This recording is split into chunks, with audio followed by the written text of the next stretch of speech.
Hi అండి. మొన్న court జాబ్కి నోటిఫికేషన్ పడింది కదా. ఆ నోటిఫికేషన్ పడినప్పుడు ఎలా అప్లై చేయాలి, ఏమేమి డీటెయిల్స్ అడుగుతున్నాడు, పర్సనల్ డీటెయిల్స్ ఏంటి, డాక్యుమెంట్స్ ఏంటి అనేది ప్రతి ఒక్కరికి డౌట్ ఉంటుంది. నేను అప్లై చేసి వచ్చానండి. అప్లై చేసి వచ్చిన తర్వాత నాకు ఒక ఐడియా వచ్చింది. సో మీలో ఎవరైతే అప్లై చేసుకోవాలి అనుకుంటున్నారో వాళ్ళు ఈ వీడియో చూసి మీకున్న డౌట్స్ కూడా క్లారిఫికేషన్ చేసుకుంటారన్న ఉద్దేశంతో నేను ఈ వీడియో చేస్తున్నానండి. ఆల్రెడీ నేను అప్లై చేశాను కాబట్టి అక్కడ ఏమేమి డీటెయిల్స్ అడిగాడు అనేది నేను ఈ వీడియోలో షేర్ చేసుకుంటున్నాను. ఫస్ట్ మనం పోస్ట్ నేము ఎంచుకోవాలండి. పోస్ట్ నేమ్ ఎంచుకోవాలంటే ఫస్ట్ ఇది డిగ్రీ బేస్ మీద ఈ పోస్ట్ అయితే ఉంటుంది. మీకు జూనియర్ అసిస్టెంట్ ఎంచుకోవాలి అంటే కంపల్సరిగా మీరు కంప్యూటర్ స్కిల్స్ కానీ టైపింగ్ స్కిల్స్ కానీ ఉండాలి. అవి లేనట్టయితే ఈ జూనియర్ అసిస్టెంట్ పోస్ట్కి మీరు ఎలిజిబుల్ అవ్వరండి. సో మీకు కంప్యూటర్ స్కిల్ లేకపోతే టైపిస్ట్ కానీ స్టెనోగ్రాఫర్ కూడా పెట్టుకోవడానికి కుదరదండి. మీకు ఇక్కడ ఉన్న ఒకే ఒక option field assistant. So field అసిస్టెంట్కి మనం పెట్టుకోవచ్చండి. ఎనీ డిగ్రీ, ఏ డిగ్రీ చేసిన వాళ్ళు కూడా ఫీల్డ్ అసిస్టెంట్కి పెట్టుకోవచ్చు. ఒకవేళ మీరు జూనియర్ అసిస్టెంట్కి పెట్టుకోవాలి అనుకుంటే మీకు కంప్యూటర్ స్కిల్ కానీ టైపింగ్ స్కిల్ కానీ ఉండాలి. సో ఫస్ట్ పోస్ట్ నేమ్ను మనం ఎంచుకోవాలి. తర్వాత వచ్చేసేసి జ్యుడిషియల్ డిస్ట్రిక్ట్ అడుగుతున్నాడు. ఏంటి జ్యుడిషియల్ డిస్ట్రిక్ట్ అంటే నీకు ఫస్ట్ క్లాస్ నుంచి 10th క్లాస్ వరకు నువ్వు ఏ డిస్ట్రిక్ట్లో చదివావో దాన్నే జ్యుడిషియల్ డిస్ట్రిక్ట్ అంటారండి. నీ సర్టిఫికేట్ల ప్రకారము మీరు వెస్ట్ గోదావరిలో చదివినా, కృష్ణాలో చదివినా, గుంటూరులో చదివినా అది మీ యొక్క జ్యుడిషియల్ డిస్ట్రిక్ట్ అవుతుంది. అది మీరు అప్లై చేసుకున్నప్పుడు వాళ్ళు అప్లై చేస్తారండి. తర్వాత పర్సనల్ డీటెయిల్స్ వచ్చేసేసి మనం ఫస్ట్ అప్లికేషన్ని ఫాము పెట్టినప్పుడు మనం రిజిస్ట్రేషన్ చేసుకోవాలి కదా. సో అప్లికేషన్ నెంబర్ ఇస్తారు, ఓటీపీఆర్ నెంబర్ ఇస్తారండి. సో మనకి 10th క్లాస్లో కానీ 7th క్లాస్లో కానీ ఎలా ఉంటే అలాగే మనకి నేమ్ అనేది అప్లోడ్ చేస్తారండి. తర్వాత నేమ్ ఆఫ్ ది ఫాదర్ అండి. మీ ఫాదర్ రిలేషన్ అడుగుతారు. అంటే ఫాదర్ కానీ మదర్ కానీ గ్రాడియన్ కానీ. ఫాదర్ ఉంటే ఓకే, ఫాదర్ పెట్టేసేయండి. ఫాదర్ లేని వాళ్ళు మదర్ పెట్టుకోవచ్చు. సో ఫాదరు మదరు కూడా లేని వాళ్ళు గార్డియన్ని పెట్టి రిలేషన్లో యాడ్ చేసుకుంటారండి. సో ఇది డీటెయిల్స్ అయిపోయిన తర్వాత డేట్ ఆఫ్ బర్త్ అండి. మీ యొక్క date of birth 10th class mark లిస్ట్లో ఏ విధంగా ఉందో ఆ విధంగానే డేట్ ఆఫ్ బర్త్ ఎంటర్ చేస్తారు. జెండర్ వచ్చేసి మీరు మేల్ అయితే మేలు, ఫీమేల్ అయితే ఫీమేలు పెట్టుకోండి. తర్వాత మెరిచువల్ స్టేటస్ వచ్చేసి మ్యారీడ్ అయితే మ్యారీడ్ అయిందని పెట్టండి, మ్యారేజ్ కాకపోతే అన్మ్యారీడ్ అని పెట్టండి. సో మ్యారీడ్ అయిన వాళ్ళు మాత్రం మీ నేమ్ ఆఫ్ స్పోర్స్ అంటే మీ హస్బెండ్ నేమ్ మాత్రం చెప్పాలి, మెన్షన్ చేయాలి.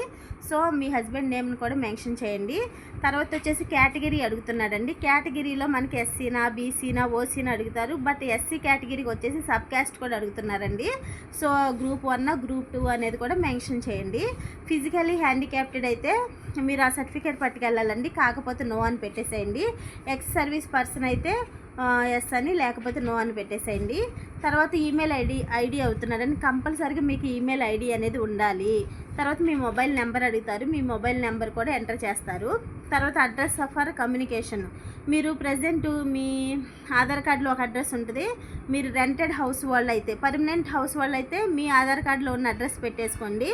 నాదైతే ఆధార్ కార్డులో ఒక అడ్రస్ ఉందండి. నేను రెంటెడ్ హౌస్లో ఉంటున్నాను కాబట్టి హౌస్ షిఫ్ట్ అయ్యాము, వేరే దగ్గర ఉంటున్నాను కాబట్టి నేను ప్రజెంట్ ఉన్న అడ్రస్ పెట్టుకున్నాను. మీ ఆధార్ కార్డులో ఏ అడ్రస్ ఉంటే అది మీరు అక్కడ అప్లోడ్ చేయండి.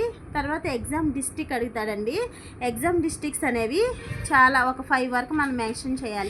వెస్ట్ గోదావరి, కృష్ణా, ఈస్ట్ గోదావరి, గుంటూరు, వైజాగ్, చిత్తూరు, అనంతపురం ఇలా చాలా డిస్ట్రిక్ట్స్ ఉన్నాయి. బట్ నేను పెట్టుకున్న డిస్ట్రిక్ట్స్ ఏంటంటే ఫస్ట్ ఆప్షన్ వచ్చేసి వెస్ట్ గోదావరి ఇచ్చాను, ఎందుకంటే నా స్టడీ అంతా వెస్ట్ గోదావరిలో జరిగింది కాబట్టి.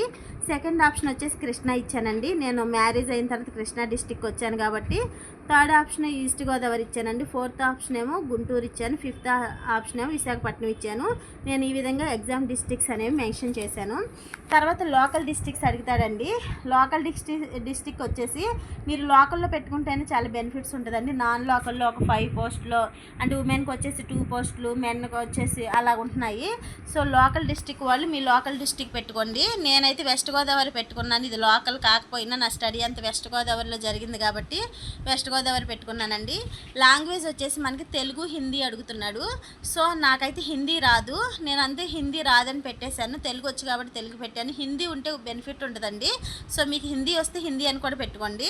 తర్వాత టైప్ ఆఫ్ స్టడీ అడుగుతున్నాడు. టైప్ ఆఫ్ స్టడీ అంటే మీరు మధ్యలో ఎక్కడన్నా మానేశారా, 10th తర్వాత ఏమన్నా బ్రేక్ అయింది స్టడీ అనేది, లేదు రెగ్యులర్గా చదివితే రెగ్యులర్గా అని పెట్టేస్తారండి. సో ఎక్కడన్నా మీకు ఒక ఇయర్ మీరు ఆపేసి నెక్స్ట్ ఇయర్ కంటిన్యూ చేస్తే కనుక సో మీరు వాళ్ళకి చెప్పాలండి. తర్వాత ఫస్ట్ క్లాసు మీరు ఎక్కడ చదివారు అంటే మీ స్కూల్ నేమ్ ఏంటి, మీ డిస్టిక్ నేమ్ ఏంటి, ఏ ఇయర్లో పాస్ అయ్యారు, తర్వాత మీరు ఏ విలేజ్లో చదివారు అన్నీ కూడా అడుగుతున్నారండి. ఫస్ట్ క్లాస్ నుంచి 10th క్లాస్ వరకు మీరు ఎక్కడ చదివారు, ఏ ఇయర్లో పాస్ అయ్యారు, మీ స్కూల్ నేము ప్రతి ఒక్కటి అక్కడ మెన్షన్ చేయాలి. వాళ్ళు టైప్ చేస్తారండి. మనం చెప్తుంటే సర్టిఫికేట్ ప్రకారమైనా మనం ఇచ్చేస్తే వాళ్ళు చూసి టైప్ చేస్తారు. లేదు మీకు తెలిస్తే చెప్పేయండి. సో ఇయర్ ఆఫ్ పాసింగ్తో సహా 10th ఇంటర్మీడియట్ డిగ్రీ వరకు చెప్పాలండి. సో తర్వాత ఇంటర్మీడియట్ టు డిగ్రీ కూడా అప్లోడ్ చేసిన తర్వాత నేను 6th and 7th ఎంపీయూపీ స్కూల్లో చదివానండి. 8th to 10th జెడ్పీజీహెచ్ హై స్కూల్లో చదివాను.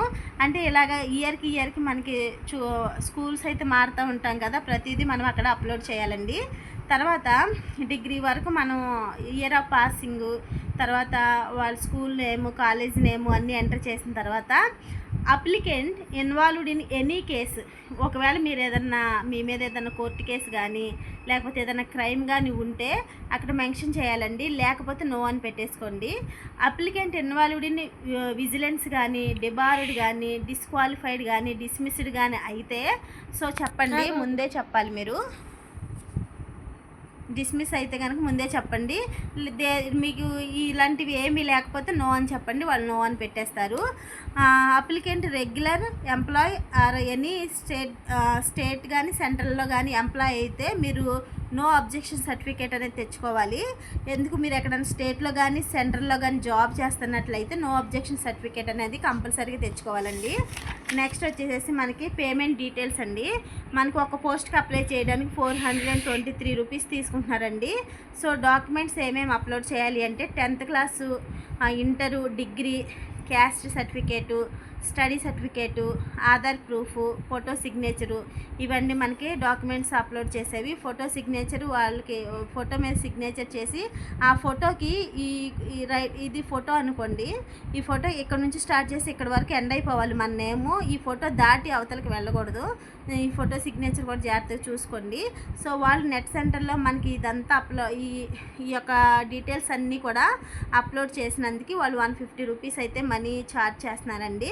మొత్తం వచ్చేసి 523కి ఒక పోస్ట్కి వచ్చేసేసి, అలాగే మిగతా పోస్టులు అనేవి ఇంటర్ బేస్ మీద ఉన్నాయండి. అవి కూడా మీరు ఎవరికైనా ఇంట్రెస్ట్ ఉండి చెప్పమంటే నేను నెక్స్ట్ వీడియో చేస్తానండి. సో నా వీడియో నచ్చినట్లయితే లైక్ చేయండి, షేర్ చేయండి, సబ్స్క్రైబ్ చేయండి. Bye bye.